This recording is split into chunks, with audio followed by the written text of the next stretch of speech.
Welcome to another little baking session. Now, this baking session is going to make something, a traditional pastry that we get here in England, specifically made in one particular region. It's one of these regionally protected foods, if you like, because we're going to make some Cornish pasties. Now, there's nothing to stop anybody making Cornish pasties, but obviously you can't make and sell Cornish pasties unless they're approved by the Cornish Pasty Society. Okay, it's protected.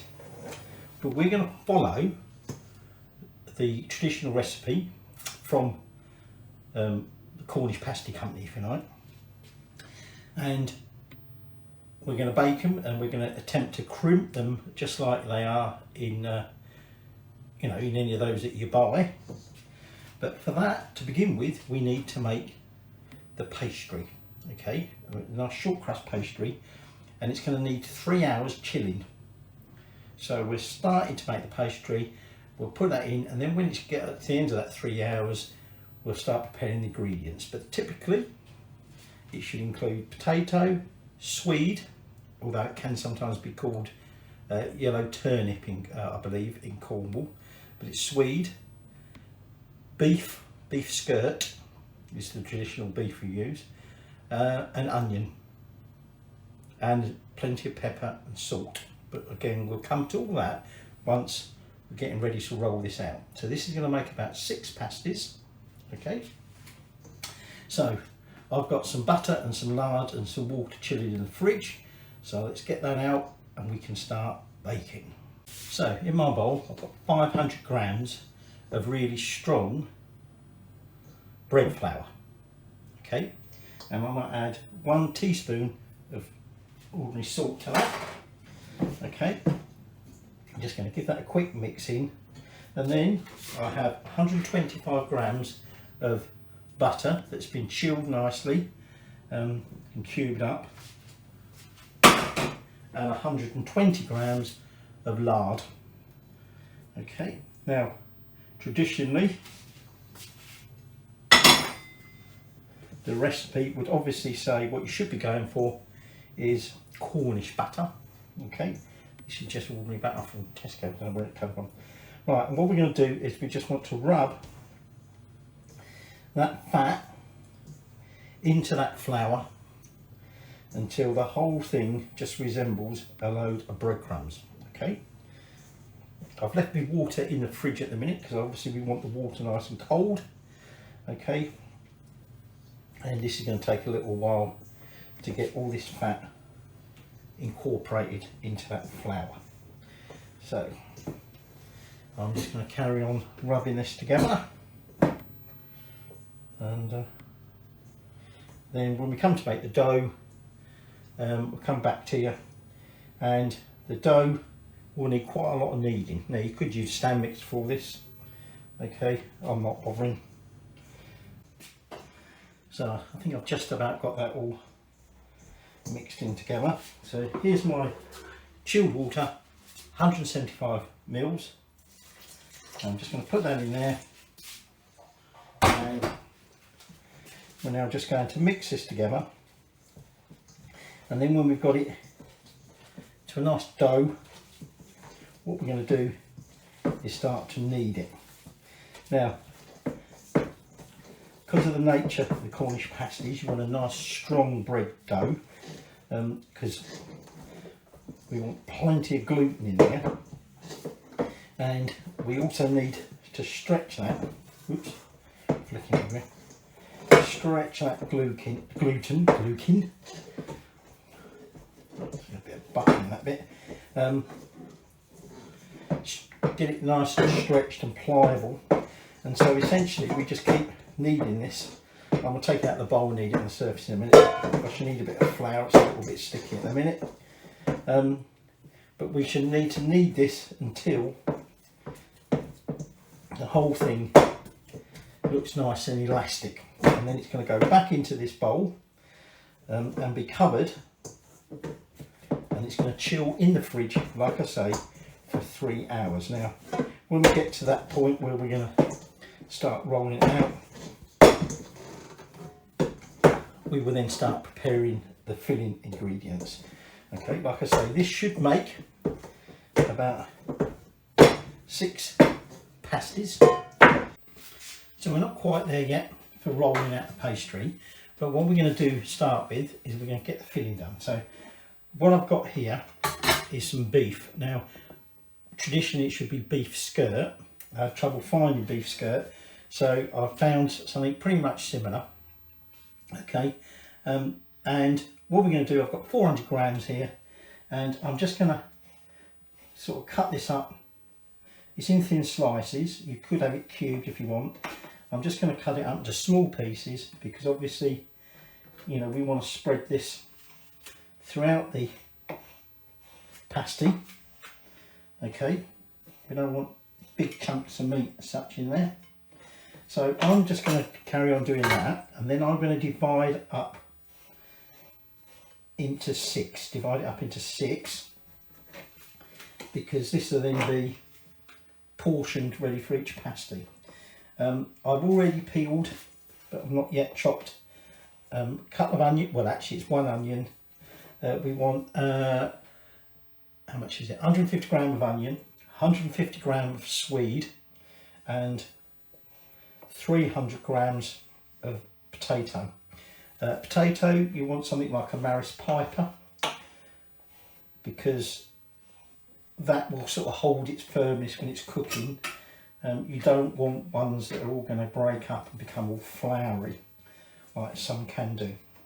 So with the onion, I'm going to sort of slice that, but obviously I need to reduce the size of them slices, again a bit like the meat, because we want to better put that into the pasties.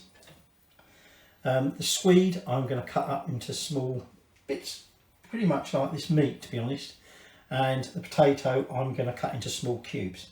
So I'm going to get all that prepared, and then time wise we'll be ready to start rolling out. That's my meat, my potato, my swede and my onion are portioned into 6 portions each, and the only final other ingredient is seasoning.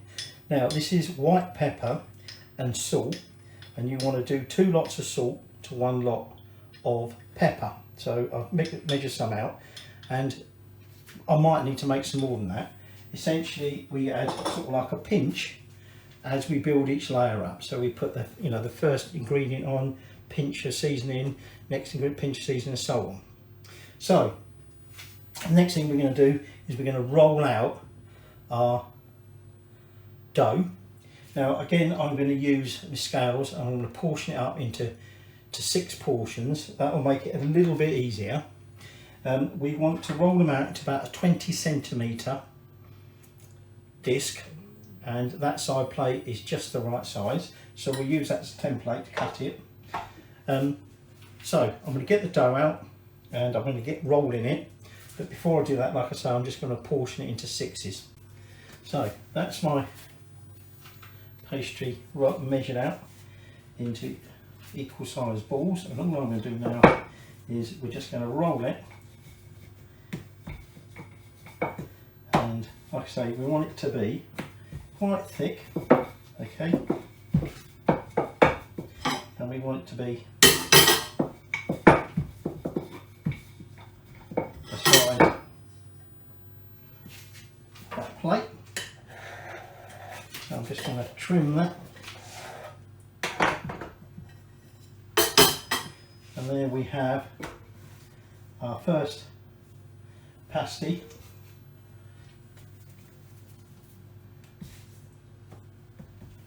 Rolled. So I'm just going to roll all of these, cut them to the same size and shape obviously,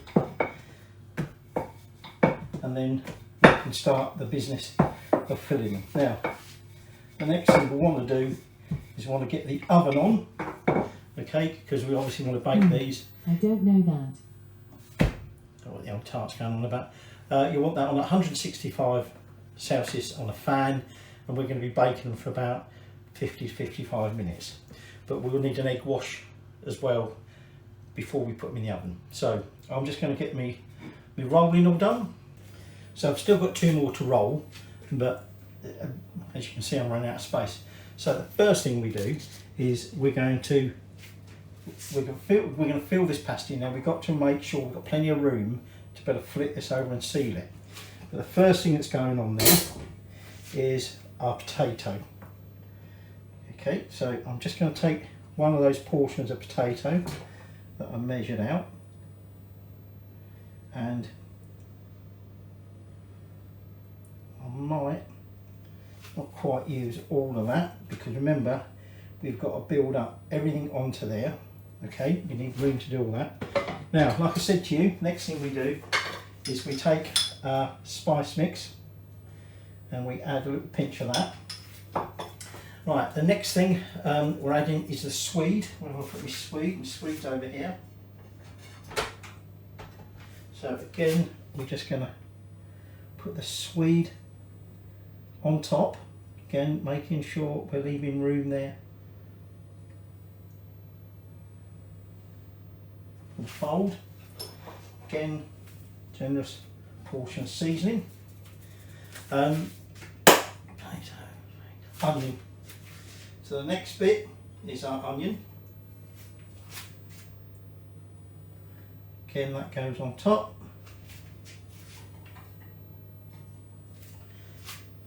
And again, just going to have a little sprinkling of seasoning. And finally, we take our meat and we're going to spread our meat over the top.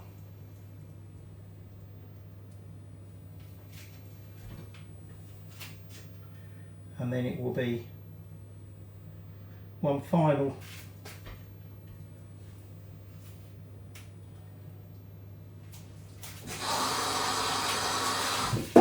sprinkle of seasoning.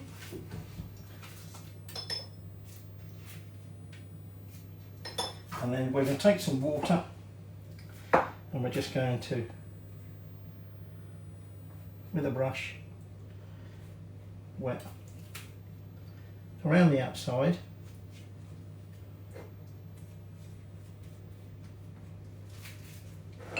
So we can then fold this over, making sure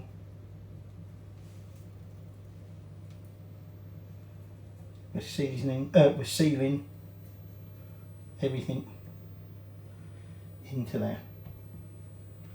Okay, well, I've just pressed that down nice and firmly.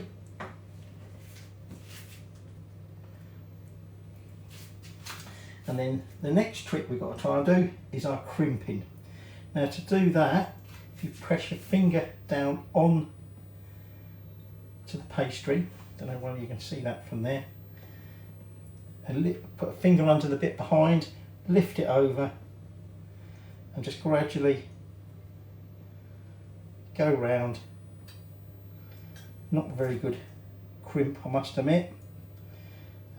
Not left myself an awful lot of room here. I might cut back a little bit on some of the filling. Got a split in my dough there. And then there you have your pasty. Now I'm just going to lay that onto some baking paper on the tray. We'll egg wash it later. So now all I'm going to do is I'm going to go along and I'm going to fill the remainder of these, roll the rest out, and then we'll be ready to egg wash and bake them.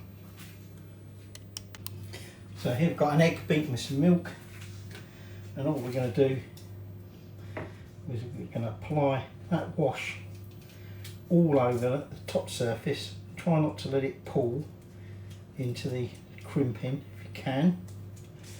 Okay, and then like I say, that's going in the oven at 165 for anything. And I've got a split in that one. Whoops, I went a bit overboard with the egg on that. So that's going to go in the oven for about 50 to 55 minutes. So that's just under an hour, and out they come, first batch. So what I'm going to do is I'm just going to slide the paper onto a wire rack, apart from the one that don't want to come off.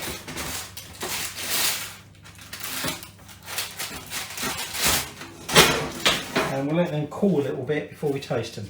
So I've left the oven on, fresh bit of paper, and I'm just going to bake the remaining ones. And when they've cooled just slightly more, we'll cut one and we'll see what it's like. Right, so there's the one that actually had a hole in it, so I think we'll taste that one. So let's just slice it open. Still very hot. Okay, and there you can see the different components in the layers. This cooled a little bit more. I could pick it up, but given what it's like at the minute, I think we'll use a fork. So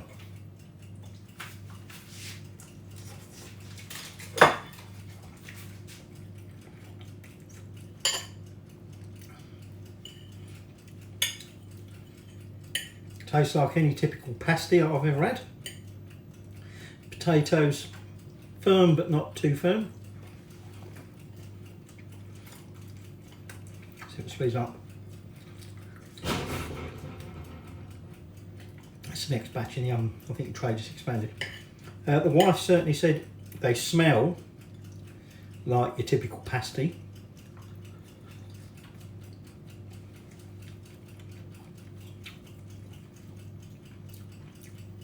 Meat's a little bit chewy, but probably partly because it's not beef skirt. Beef skirt is the ideal beef to use for this because it cooks at the same rate as the vegetables do. Remember, this wasn't beef skirt, but aside from that beef being a little bit chewy, you've got that peppery taste that you get with the pasty.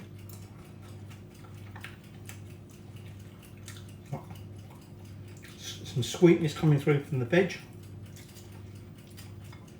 All in all, he says eating his lunch while he's talking. Pretty good effort, I think.